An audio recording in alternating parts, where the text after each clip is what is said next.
स्वागत है आप सभी का हमारे साथ साप्ताहिक राशिफल में वीकली राशिफल, जिसमें हम बात करने जा रहे हैं 7 जुलाई से लेकर और 13 जुलाई तक क्या कहते हैं आपके सितारे। देखिए ये वीक बहुत खास होने वाला है, हालांकि किसी भी ग्रह का बहुत ज्यादा मेजर चेंज नहीं है। इस दिन इस वीक में जो हम कहेंगे कि यहाँ पर जो चंद्रमा की स्थिति है, चंद्रमा वृश्चिक में रहेंगे, धनु में रहेंगे और मकर में रहेंगे और साप्ताहिक राशिफल में चंद्रमा ही इंपॉर्टेंट होते हैं। इसके अतिरिक्त कोई भी ग्रह अपना स्थान परिवर्तन नहीं कर रहा है। लेकिन एक विशेष चीज, इस हफ्ते में जो गुरु हैं अस्त चल रहे थे अभी उदय हो जाएंगे, उदित अवस्था में आ जाएंगे 9 जुलाई को, और अच्छे कार्य भी चालू होंगे और सुख देने वाले होंगे। इसके साथ साथ जो शनि की स्थिति है, शनि इस वीक के आखिरी दिन में वक्रीय अवस्था में आ जाएंगे और शनि का वक्रीय होना आप समझ सकते हैं स्लो डाउन लेके आएगा।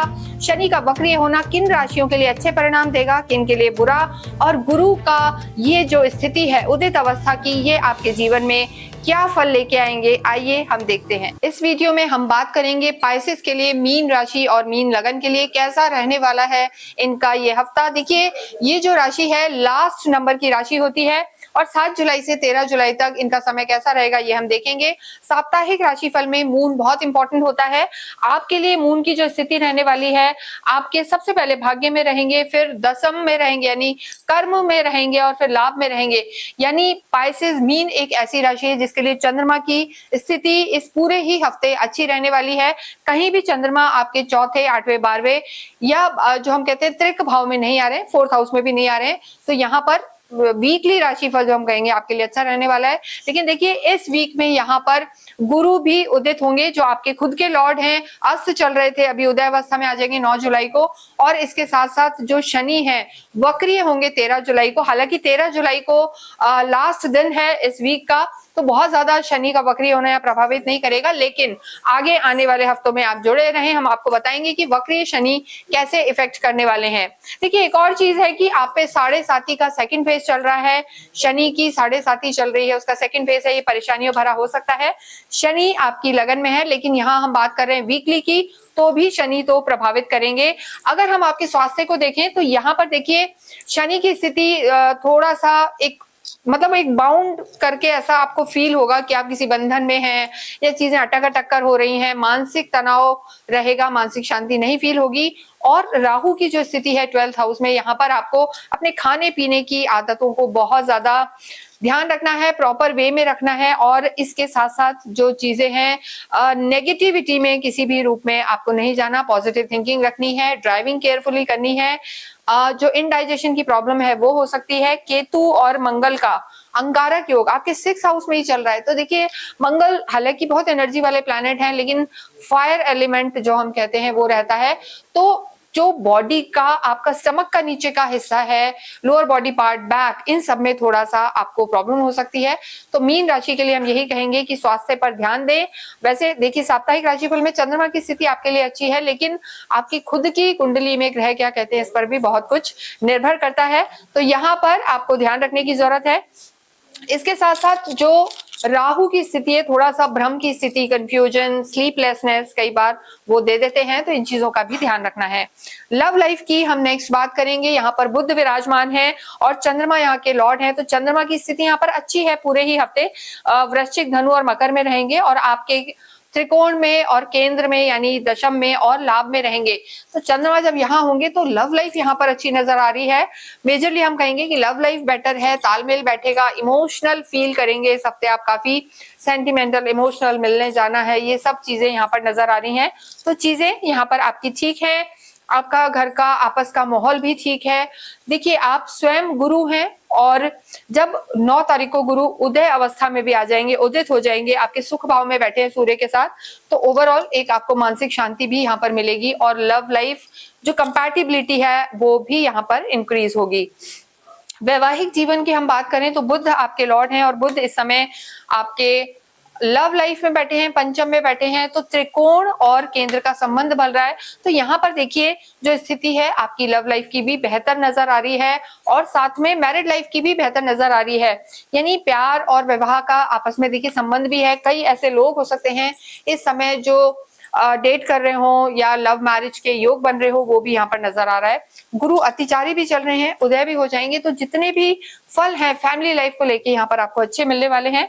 शनि की दृष्टि जरूर है आपके 7th हाउस पे, तो वहां पर थोड़ा सा छोटी छोटी चीजों को पकड़ लेना, लंबे टाइम तक सोचते रहना, शनि होते हैं शनि शनि, इन्हीं चीजों में आप टाइम ले सकते हैं, प्लानिंग्स होंगी लेकिन एग्जीक्यूशन कम होगा, ये यहाँ पर नजर आ रहा है। लेकिन इसके अलावा वैवाहिक जीवन यहाँ पर ठीक है, पहले से बहुत बेहतर है और तालमेल भी बैठेगा और एक माहौल भी जो हम कहेंगे अच्छा रहेगा, घूमने फिरने भी जाएंगे। लेकिन ट्रैवल्स को हम यहाँ पर कहेंगे कि 13 तारीख को लास्ट जो डे है उस पर थोड़ा सा ट्रैवल अवॉइड करें, शनि वक्रीय हो जाएंगे। हालांकि जो चंद्रमा की स्थिति है वो बेहतर है, फिर भी जो योग बना हुआ है आप जानते हैं 6th हाउस में, यह केतु मंगल का अंगारक योग, वो थोड़ा सा आपको दिक्कत दे सकता है, तो यहाँ पर आपको केयरफुल रहना है। कार्य की दृष्टि से हम देखते हैं तो कार्य की दृष्टि से आपका समय अच्छा है। जो गुरु है यहाँ पर आपके कार्य क्षेत्र के स्वामी है और 10th हाउस के स्वामी गुरु सामने बैठे हैं सुख भाव में, यही देख रहे हैं, उदय हो जाएंगे, तो कार्य भी यहाँ पर अच्छा नजर आ रहा है, पहले से समय ठीक है। देखिए लेकिन धन की स्थिति हम कहेंगे कि उतनी अच्छी नहीं है क्योंकि मंगल 6th हाउस में चल रहे हैं, चंद्रमा भी ठीक है, तो ये हफ्ता मीन राशि मीन लगन के लिए ठीक नजर आ रहा है, समय आपका अच्छा रहेगा, ओवरऑल चीजें यहाँ पर बैलेंस होंगी।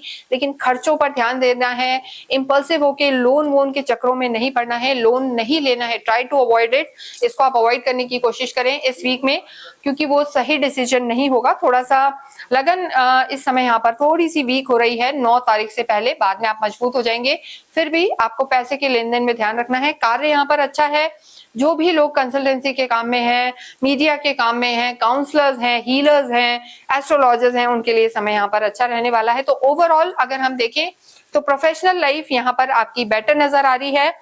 आपके शुक्र भी 3rd हाउस में है जो भाग्य को देख रहे हैं, स्वग्रही बने हुए हैं, तो आपको खूब मेहनत भी कराएंगे, घुमाएंगे फिराएंगे और कहीं ना कहीं आपका यश और नाम भी बढ़ाने वाले होंगे, तो यहाँ समय अच्छा है आपका। विद्यार्थियों के लिए अगर हम बात करें तो चंद्रमा की स्थिति बेहतर है, बुद्ध बुद्धि के देवता यहीं बैठे हैं, तो चीजें यहाँ भी बेहतर नजर आ रही है। मीन के लिए पाइसेस राशि, पाइसेस लगन के लिए ये वीक यहाँ ठीक रहने वाला है। लेकिन देखिए शनि की जो 2nd फेज चल रहा है 7.5 का, वो दिक्कत दे सकता है और कॉन्फिडेंस थोड़ा सा आपका कम फील कर सकते हैं, आप थोड़े से नेगेटिव हो सकते हैं, ये भी यहाँ पर नजर आ रहा है कि आप चीजें कर सकते हैं, केपेबल हैं, लेकिन कहीं ना कहीं आप थोड़े से बैक में रहेंगे, थोड़ा सा डर आपके अंदर यहाँ पर नजर आ रहा है। नेक्स्ट हम बात करेंगे अध्यात्म की। देखिए आध्यात्मिक आप होते हैं, आध्यात्मिक होंगे ही, गुरु आपके लॉर्ड हैं और इस समय घर में ही आपके 4th हाउस में गुरु हैं सूर्य के साथ, तो घर में धार्मिक आयोजन होंगे, घूमना फिरना भी जाएंगे, धर्म यहाँ पर बढ़ेगा। और देखिए केतु का 6th हाउस में होना जरूर हम कहेंगे कि जैसे आप ऐसी किताबों को पढ़ना, शास्त्रों को पढ़ना भी चालू करेंगे, यात्राएं भी हैं, तो धार्मिक बुद्धि यहाँ पर बढ़ती हुई और धर्म और ज्ञान के जो देवता हैं गुरु, वो इस समय आपके उदय हो जाएंगे 9 जुलाई को, तो धर्म भी यहाँ पर बढ़ेगा। भाग्येश की हम बात करें तो देखिए मंगल जरूर आपके लिए एक ऐसे प्लेनेट हैं जो पहले भी नीच के थे तो भी तकलीफ दे रहे थे, अभी चीजें ठीक हैं, लेकिन यहाँ पर मंगल 6th हाउस में, हालांकि मंगल का 6th हाउस में आना बहुत ज्यादा हम नहीं कहेंगे कि नेगेटिव है, यहाँ पर ठीक है, लेकिन केतु के साथ हैं तो भाग्येश थोड़े से वीक हैं, गलत डिसीजन ना हो इस चीज का ध्यान रखना। धनेश भी मंगल हैं, भाग्येश भी मंगल हैं, जो कि पूरा इतना साथ नहीं दे रहे हैं, तो ऐसे में सोच समझ के डिसीजन ले। पूरे हफ्ते की अगर हम बात करें तो सोच समझ के आपको निर्णय लेना है और किसी भी रूप में जल्दबाजी नहीं करनी। यहाँ पर लव लाइफ और वैवाहिक जीवन आपका ठीक नजर आ रहा है, स्वास्थ्य का ध्यान रखना है और पैसे के लेन देन में आपको केयरफुल रहना है। किसी भी तरीके की कोई भी परेशानी हो तो मीन राशि मीन लगन वालों को अवश्य ही जो गुरु से रिलेटेड होते हैं, गुरु गमन करते हैं, 9 मुखी रुद्राक्ष पहनना चाहिए। इससे आपके गुरु बली होंगे, राशि स्वामी जब बली होंगे तो डेफिनेटली आपको फायदा होगा। इसे आप चाहें तो हमारी साइट से भी ले सकते हैं, तो 9 मुखी रुद्राक्ष धारण करें।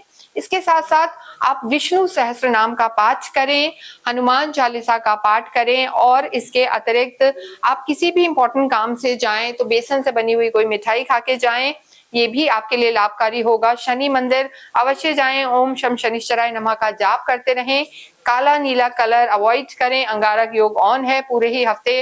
ट्रैवल्स में और हेल्थ का ध्यान रखें, केयरफुल रहें यात्राएं करते समय। इसके अतिरिक्त अगर आपकी कोई क्वेरी है तो आप हमसे संपर्क कर सकते हैं। स्ट्रीट डॉग को अवश्य ही सैटरडे के दिन फीड करें और इसके साथ ही इस वीडियो को हम यहीं विराम देते हैं। कमेंट बॉक्स में आप अवश्य ही ओम नमो भगवते वासुदेवाय लिखें। Thank you.